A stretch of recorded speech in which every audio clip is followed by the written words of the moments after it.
Attendez, je crois que je vous vois. Mais qu'est-ce que vous foutez tout là-haut?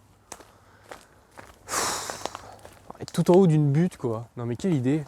Qui vous a mis là? Bon, vous allez bien? Bah écoutez, moi ça va plutôt pas mal. Je sais pas si vous entendez un peu, mais il continue un peu à pleuvoir. On est un peu protégé par la nature. Et aujourd'hui, nous sommes le 18 octobre 2020 et nous allons parler du 18 octobre 614.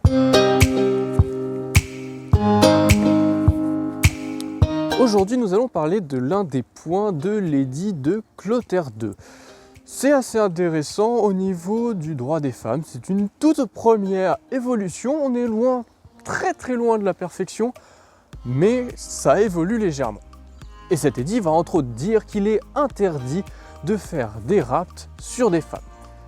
En gros, il a interdit d'enlever des femmes. Oui, jusque-là, ça paraît assez logique pour tout le monde.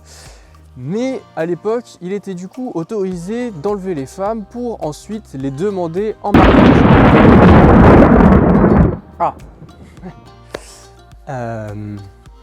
Non mais je vous jure, les autres décors sont tout le temps vrais, hein, mais là, le fait, dès que je pose la caméra, je prends la pluie, j'en pouvais plus quoi. Bon. Allez, monteur, décor. Non mais comment il me parle lui? Il se prend pour qui? À l'époque, on avait le droit d'enlever une jeune femme et de la demander en mariage, un peu comme une rançon pour qu'elle soit ensuite libérée. Là, si jamais les jeunes femmes sont enlevées, les parents vont avoir le droit de porter plainte, ce qui est plutôt normal.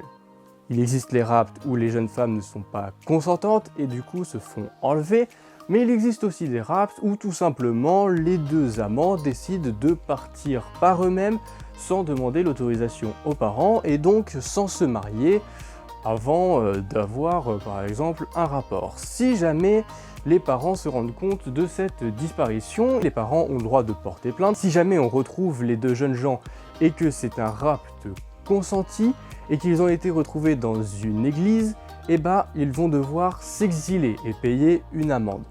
Si jamais le rapt est consenti et que les deux jeunes gens sont retrouvés mais hors d'une église, c'est directement la peine de mort. Oui, fallait bien réfléchir à ton évasion avant de décider de te barrer sans l'autorisation de papa et maman. Et bien voilà, c'est à peu près tout ce que j'avais à vous raconter aujourd'hui sur l'édit de Clotaire. J'espère que dès demain je vais pouvoir retourner dehors, normalement ce sera bon, on verra ça. Mais bon, moi je vous dis à demain pour suivre la suite des aventures.